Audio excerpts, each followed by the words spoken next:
Gorilla பாத்தீங்களா? என் wife gorilla. Hi. King Kong பிடிக்குமா?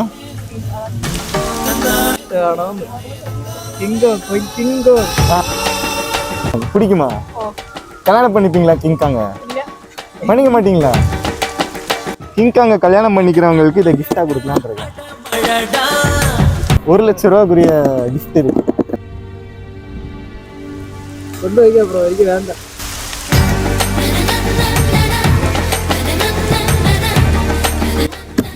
கூட்டிட்டு போங்க, எனக்கு பாருங்க, நான் வந்து என்ன கல்யாணம் பண்ணிக்க போற பொண்ணுக்கு இதை கிஃப்டா கொடுக்கலான்னு இருக்கேன். நீங்க எப்படி?